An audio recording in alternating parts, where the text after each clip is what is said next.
So my name is Wafa.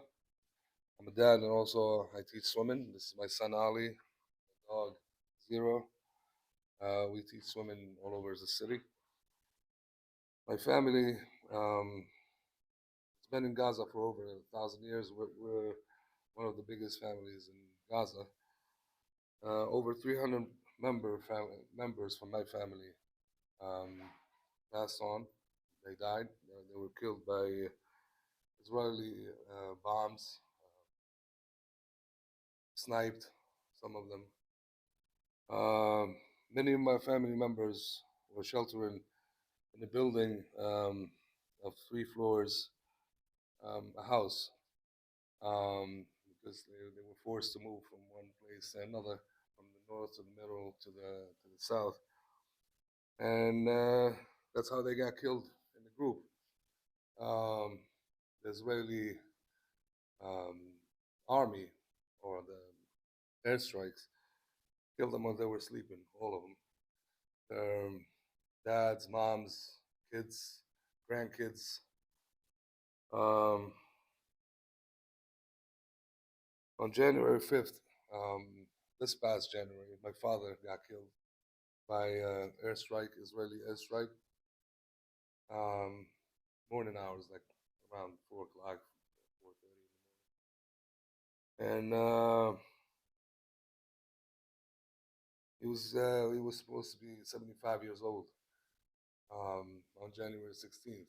So never got a chance to say goodbye to my father or wish him a happy birthday. I guess he's having a different birthday in a different place.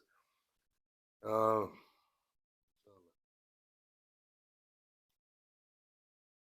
See, this didn't start. Most people think it started on October 7th. For me, it started when I was a kid. I'm going to share a couple examples with you guys since I'm going down to memory lanes. It's like 1% of the stuff that we went through. But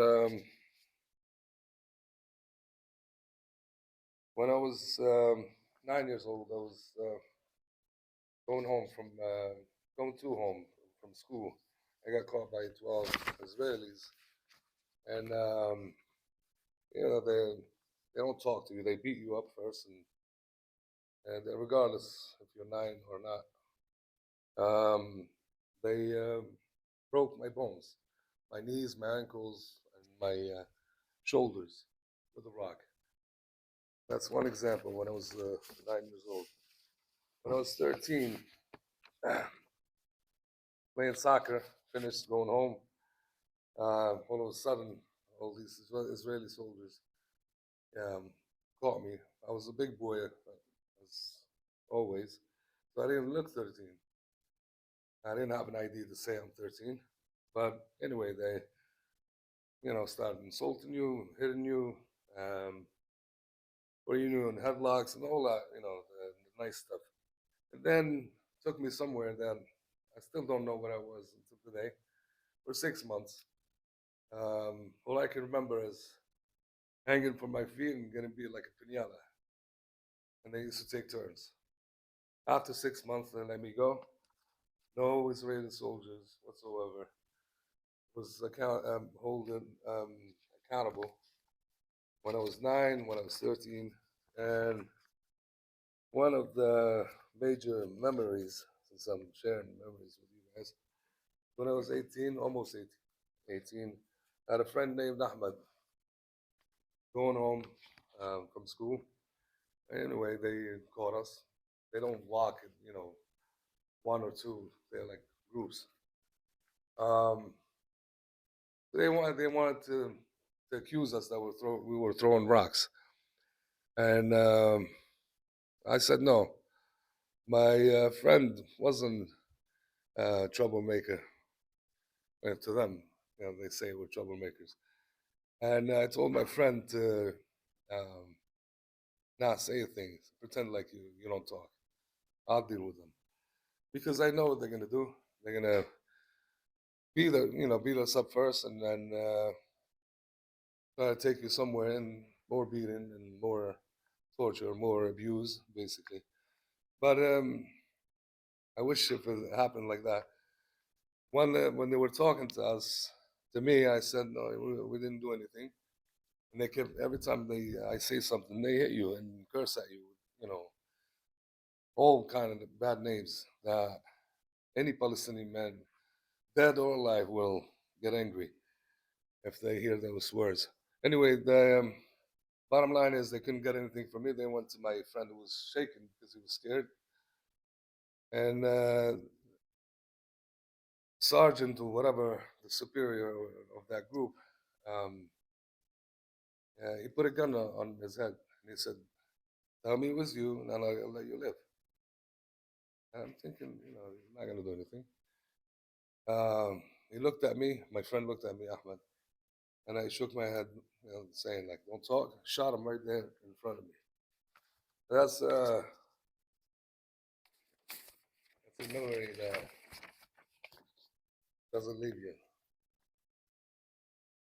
Um, and no one from them was held accountable for what they did. Um,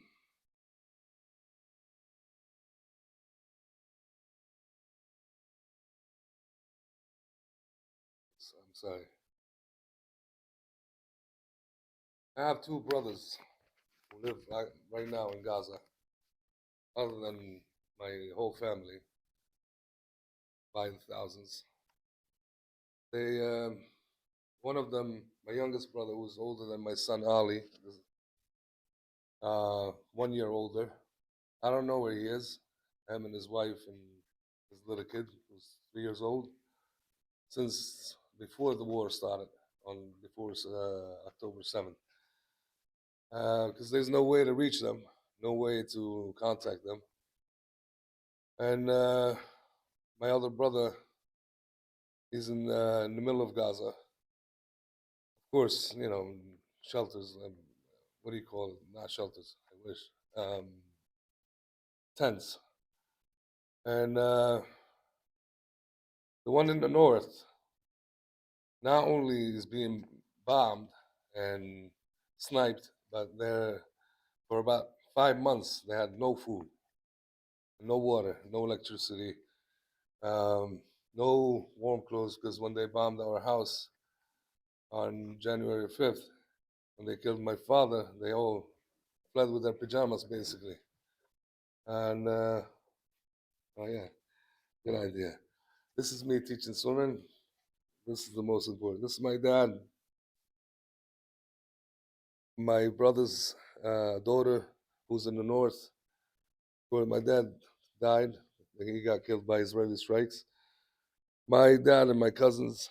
This is my younger brother, who I can't find or hear from um, nothing until today.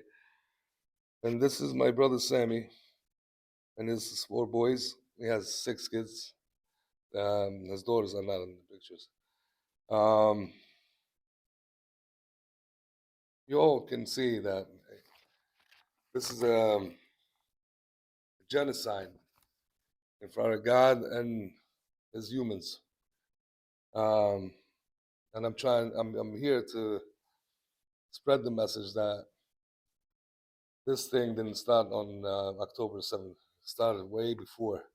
And I'm one example of thousands, if not millions, of kids who lived in abuse and war all their lives. Um,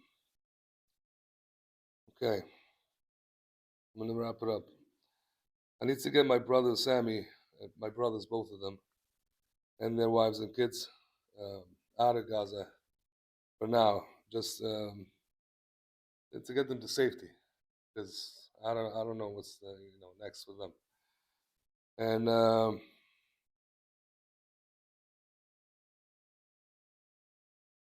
I don't want them to live in fear, in hunger, and also in danger. I will not let my family die from Israeli bombs or hunger. So I started a GoFundMe campaign to help them out, to help them get out of Gaza. I would do anything for the kids over here, to protect them. That's my job, to teach and protect. And I would like to have, the same thing to be done to my own family. And please, pretty please. So this is what I have to say, and that's it. Thank you.